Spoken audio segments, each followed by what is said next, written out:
তো চলুন শুরু করা যাক।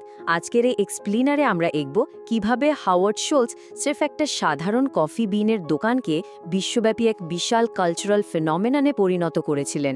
জানেন তো, এটা শুধু একটা কফি শপের গল্প নয়, বরং এটা একজন মানুষের দূরদৃষ্টি আর প্যাশনের গল্প। ইটালিয়ান কফি কালচারের ছোট্ট একটা স্ফুলিঙ্গকে তিনি কিভাবে বিশ্বজুড়ে একটা বিশাল সাম্রাজ্যের রূপ দিয়েছেন, সেটাই আজ আমরা এক্সপ্লোর করব। একটু ভাবুন তো, ১৯৭১ সালের একটা সাধারণ দোকান থেকে আজকের এই মডার্ন টাইটানে পরিণত হওয়ার স্কেলটা আসলেই অকল্পনীয়। মানে ১৯৭১ সালে সেই স্টোরটায় কোনো কফি ড্রিঙ্ক সার্ভ করা হতো না, বিশ্বাস করবেন? বসার কোনো জায়গাও ছিল না। তারা শুধু হাই কোয়ালিটির কফি বিনস আর ইকুইপমেন্ট বেচত। আর আজ আমরা দেখতে পাচ্ছি ৮০টারও বেশি দেশে তাদের ৩৫,০০০-এরও বেশি আউটলেট এবং ৮৭,০০০-এরও বেশি ড্রিঙ্ক কম্বিনেশন। সিরিয়াসলি, এটা এক অভাবনীয় ট্রান্সফরমেশন। এই বিশাল সাম্রাজ্যের বীজটা আসলে বোনা হয়েছিল ৮০ দশকে। ১৯৮২ সালে হাওয়ার্ড শুলস যখন প্রথম ডিরেক্টর হিসেবে যোগ দেন, তখন এটা শুধুই একটা রিটেল স্টোর ছিল। কিন্তু তার ভিশন ছিল একদম আলাদা। যখন মূল কোম্পানি তার এই আইডিয়ার সাথে একমত হলো না, তিনি কিন্তু দমে যাননি। ১৯৮৫ সালে তিনি নিজেই আলাদা হয়ে এল জিওর্নালে নামে নিজের একটা ক্যাফে খোলেন। এরপর আসে ১৯৮৭ সালের সেই ঐতিহাসিক মুহূর্ত। তিনি পুরো কোম্পানিটাই কিনে নেন এবং পুরো ফোকাস এসপ্রেসোর দিকে ঘুরিয়ে দেন। এটাই ছিল শুলজের সবচেয়ে বড় ঝুঁকি, আর বলা যায় মূল টার্নিং পয়েন্ট। কিন্তু এই পুরো জার্নির আসল স্পার্ক বা অনুপ্রেরণাটা কোথা থেকে এসেছিল জানেন? ইতালি থেকে। সেখানকার কফি বারগুলোর পরিবেশ, মানুষের কানেকশন আর এসপ্রেসোর স্বাদ শুলজকে আক্ষরিক অর্থে মুগ্ধ করে ফেলেছিল।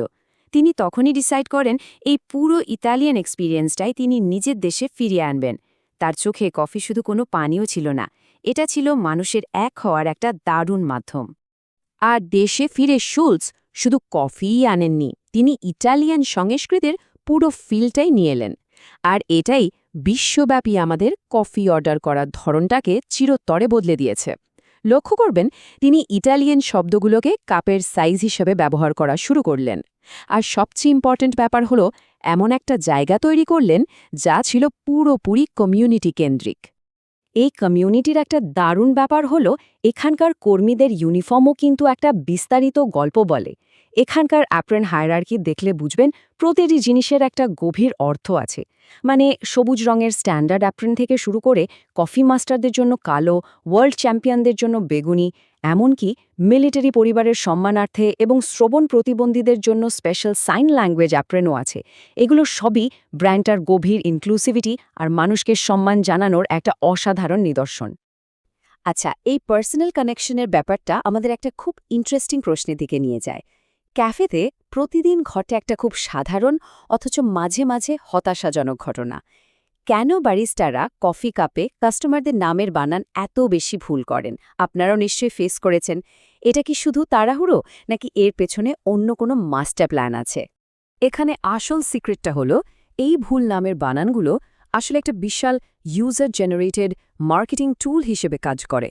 সাধারণ মানুষ থেকে শুরু করে সেলিব্রিটিরা পর্যন্ত যখন তাদের নামের ওই মজার ভুল বানানগুলো সোশ্যাল মিডিয়ায় শেয়ার করেন, তখন কোম্পানিটি সম্পূর্ণ ফ্রিতে ম্যাসিভ একটা ব্র্যান্ড এক্সপোজার পেয়ে যায়।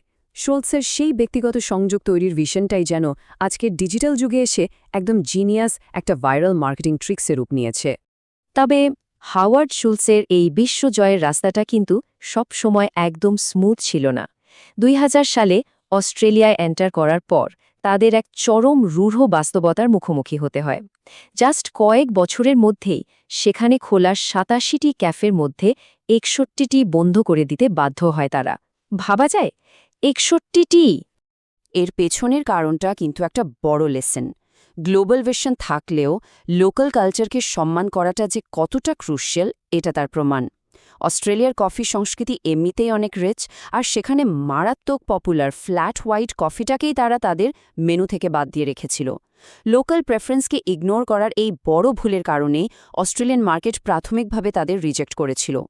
শুলজের ফিলোসফির একটা বড় পার্টি ছিল ইনোভেশন এবং রিস্ক নেওয়া। ২০১২ সালে টিভানা অ্যাকোয়ার করার মাধ্যমে চায়ের জগতে ঢোকার উচ্চাভিলাষী স্টেপটা তারই প্রমাণ। ২০১৪ সালে অপরা উইনফ্রের সাথে কোলাবোরেশনও হলো। কিন্তু এত কিছুর পরও যখন এক্সপেক্টেড সাকসেস এলো না, তখন ২০১৭ সালে তারা এই স্টোরগুলো পুরোপুরি শাটডাউন করে দেয়। আসলে বড় ব্র্যান্ডরাও এক্সপেরিমেন্ট করে এবং ফেল করলে দ্রুত ডিসিশন নিতে পিছপা হয় না। কিন্তু এই ব্যর্থতা থেকে শিখে মানিয়ে নেবার ক্ষমতাটাই কিন্তু ব্র্যান্ডটার অন্যতম সুপার পাওয়ার। সাউথ আফ্রিকায় প্রথমে বড় স্টোর খোলার পর যখন ফান্ডে ক্রাইসিস হলো, তারা কিন্তু হাল ছাড়েনি। তারা স্ট্র্যাটেজি চেঞ্জ করে ছোট কিয়স্ক স্টাইলের স্টোর খোলার ডিসিশন নেয়, যেটা ওই মার্কেটের জন্য ছিল একদম পারফেক্ট। আর ঠিক এই অ্যাডাপ্টেবিলিটির কারণেই তারা সাকসেসফুলি ৩০টারও বেশি আউটলেটে এক্সপ্যান্ড করতে পেরেছে। ব্র্যান্ডটা তাদের মার্চেন্ডাইজিং নিয়েও প্রচুর এক্সপেরিমেন্ট করেছে, আর সেখানেও দারুণ সব সাকসেস আর ফেইলিয়ারের স্টোরি আছে। একদিকে দেখুন তাদের সিটি কালেক্টেবল মাগ আর রিইউজেবল টাম্বলারগুলো বিশ্বজুড়ে কি বিপুল পপুলারিটি পেয়েছে। অন্যদিকে ২০১৩ সালে সুইস ট্রেনের ভেতরে তৈরি করা 2 লেভেল ক্যাফে প্রজেক্টের মতো কিছু এক্সপেরিমেন্ট আবার তাদের প্রত্যাশা অনুযায়ী একদমই কাজ করেনি। এবার কাস্টমার লয়্যালটির একটা চরম লেভেলের উদাহরণ দিই। এই ফিগারটার দিকে একটু তাকান, $৫,০০০। ইম্যাজিন করুন একটা গিফট কার্ডের দাম $৫,০০০। অত্যন্ত এক্সক্লুসিভ ১০ ক্যারেট হ্যামার্ড গোল্ডের তৈরি এই লিমিটেড এডিশন কার্ডগুলো নিয়ে মানুষের উন্মাদনা ছিল জাস্ট দেখার মতো। কারণ এর সাথে স্পেশাল একটা পার্ক যুক্ত ছিল, আজীবন ফ্রি কফি পাওয়ার এক রেয়ার সুযোগ। শুল্টজে সেই কমিউনিটি ভিশনটা ডিজিটাল যুগে এসে তাদের রিওয়ার্ড প্রোগ্রামের মাধ্যমে একদম নতুন একটা রূপ নেয়। এই প্রোগ্রামটা এতটাই সাকসেসফুল যে এটা তাদের অ্যাপটাকে লিটারালি একটা ফিনান্সিয়াল পাওয়ার হাউসে পরিণত করেছে। শুনলে অবাক হবেন, ২০১৬ সালের ডেটা অনুযায়ী তাদের ভার্চুয়াল কার্ডগুলোতে আমেরিকার ৮৫% ব্যাংকের চেয়েও বেশি ক্যাশ জমা ছিল। ২৪ মিলিয়নেরও বেশি ইউজার নিয়ে এই অ্যাপটি আক্ষরিক অর্থে একটা নিও ব্যাংকের মতো ফাংশন করছিল। অবিশ্বাস্য, তাই না? আর ইনোভেশনের কথা যদি বলতেই হয়, তারা সবসময় এক ধাপ এগিয়ে। ১৯৯৫ সালের বোতলজাত ফ্রাপুচিনো থেকে শুরু করে ২০০২ সালে পেপারমেন্ট মকা, আর এরপর ২০০৩ সালের সেই আইকনিক পাম্পকিন স্পাইস ল্যাটে বা পিএসএল। এটা শুধু একটা ড্রিঙ্ক ছিল না, এটা এমন একটা সিজনাল কালচারাল ফেনোমেনন তৈরি করেছিল যা পরবর্তীতে সারা বিশ্বের অসংখ্য ব্র্যান্ড কপি করার চেষ্টা করেছে।